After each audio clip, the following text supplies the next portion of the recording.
GPS 교란 장치와 레이더 장비, 탄도미사일 기술, 스텔스 항공기 도료 등 최첨단 군사기술 정보를 북한에 넘기려던 비전향 장기수 출신 대북무역회사 대표 등 2명이 구속됐습니다.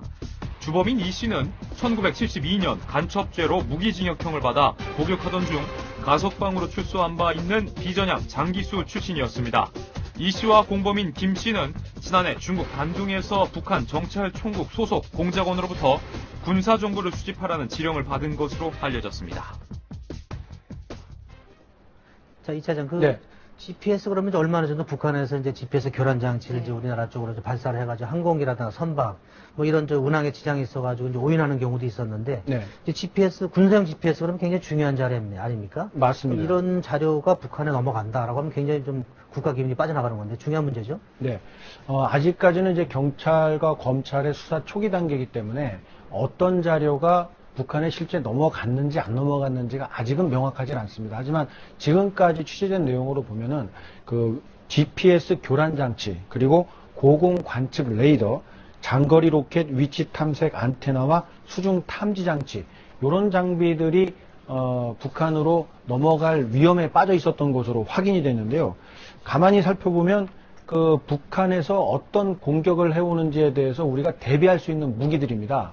이런 무기들을 북한이 파악을 해서 그 남한 쪽에 대비태세를 확인하려던 것 아니냐는 의혹이 나오고 있습니다. 사실은 저는 오늘 이 기사가 여러 군데 났고 또 어떤 동아일보 같은 경우는 뭐 일면 톱으로 쓰긴 했는데 보면서 제가 들었던 궁금증은 지금 이 비전향 장기수 한 분하고 이제 전직 방위산업체 이제 대표 아닙니까? 그 분이 이렇게 중요한 그 기밀이라든지 국가적으로 중요한 군사적 정보를 어떻게 접근할 수 있었는지 이렇게 허술하게 관리가 그만큼 되고 있다는 게 더 문제가 아니냐. 실제로 넘겨졌든 이분이 뭐 비전향 장기수든 아니든이 문제가 아니라 어떻게 그런 일이 있을 수 있느냐, 관리가 안 되는 거냐, 보안에 문제가 있는 거 아닌가요? 네, 보안에도 문제가 있는 것은 뭐 당연한 지적의 네. 말씀이고요. 뭐 국가정보원이라든지 네. 보안 당국에서 밝히기가 좀 어렵겠습니다만, 이 북한의 지령을 받고 움직이는 간첩이나 이런 그 친북 성향에 있는 사람들이 그 상대방을 접근하고 움직이게 하는 그런 작업 능력은 네. 우리가 생각하는 일반인들이 생각하는 거하고 좀 차원이 다릅니다. 네. 장기간에 걸쳐서 접근을 하고 돈이라든가 혈연 관계라든가 많은 부분들을 파악해서 접근하기 때문에 지금 물론 보도에 드러나는 것은 아주 단편적인 그 인간관계로 형성이 되어 있는 것처럼 네. 보이지만 아마 장기간에 걸쳐서 어떤 그 다른 경로를 통해서 은밀하게 접근을 해왔기 때문에 거절할 수 없는 분위기를 만들었다던가 여러 가지 그 장치가 설정이 돼 있었던 것으로 파악이 되고 있습니다. 근데 거기 관련됐던 분 중에 하나 보니까 우리 방산업체에 근무했던 간부가 있더라고요, 보니까.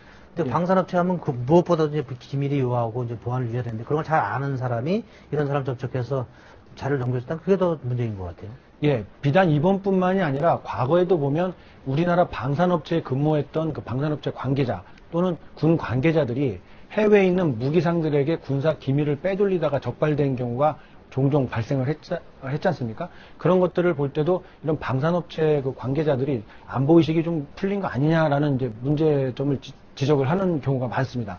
방산업체 대표 정도나 관계자들 그런 간부라든지 이런 사람들이 접근할 수 있는 우리 어떻게 보면은 안보라든가 군 장비 관련된 그 수위가 그 굉장히 많은가 보죠. 접근할 수 있는 정보의 상당히 높죠. 왜냐하면 그 공장에서 현장에서 네. 실제 전선에서 사용될 무기를 만들어내는 일을 하는 분들이 네. 바로 방산업체 관계자들이거든요. 그럼 그 사람들에 대해서도 뭐 별도의 뭐 관리라든지 신원이 확실해야 된다든지 뭐 이런 부분이 좀 있어야 되는 거 아닌가요? 당연히 합니다. 그래서 네. 뭐 서약도 받고요. 그 다음에 보안 규칙도 까다롭고 뭐 외부로 자료를 유출하지 못하게 각종 그 검색을 하고 인터넷망도 제한적으로 운영이 되게 하는 등 여러 가지 보안 대책은 마련되어 있습니다만 아무래도 민간 기업이고 그 개인이 움직이고 출퇴근을 하다 보니까 이런 정보가 유출되는 경우도 계속 발생하고 있습니다. 근데 그 중에 이제 정보를 이제 빼내려고 했던 사람이 이제 70대 비전향 장기수다. 네, 그래서 맞습니다. 뭐 90년대인가 출소해가지고 이제 뭐 사업을 했던 것처럼 좀 위장을 했던 것 같은데 이분이 이제 조사를 받으면서 이제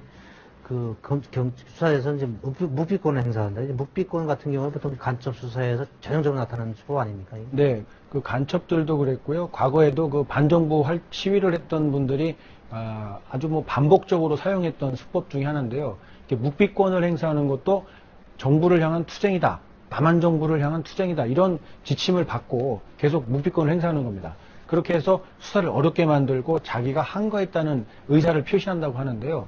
하지만 이분도 결정적인 증거를 제시를 하면 아니다. 내지는 뭐 할 수 없이 그냥 뭐 그거는 뭐 내가 한 게 맞다라고 일부 시인을 하고 있다고 합니다. 꼭 간첩이나 아니면 이쪽 뭐 이런 거 아니어도 묵비권은 누구나 다 그렇게 자기한테 불리한 건 할 수 있는 거 아닌가요? 누구에게나 네. 주어진 권리는 맞습니다만 네. 특별히 그쪽에서 뭐 더 뭐 그렇다는 건가요? 그렇죠. 묵비권이라는 것은 그 강요받지 않는다는 것이지 네. 국민들에게 자기의 주장을 펼치거나 내가 아니라는 것을 적극적으로 변호할 수 있는 기회까지 박탈한다는 네. 점에서는 그것은 잘못된 해석입니다. 묵비권은 내가 진술을 강요받지 않을 권리지 네. 내 주장을 펴거나 내 정당성을 밝히지 않을 것까지 뭐 그런 권리를 말하는 것은 아니거든요. 예, 아주 요즘 북한과 관련돼서 뭐 논란이 좀 많은데 이것까지도 또 색깔론으로도 정치권에서 논쟁이 벌어질까 하는데 하여튼 뭐 국가 안보 문제와 관련해서는 색깔론 같은 거보다는 좀 한번 정말 우리 국가에 어떤 구멍이 있는지 한번 살펴보는 건 계기가 됐으면 좋겠습니다.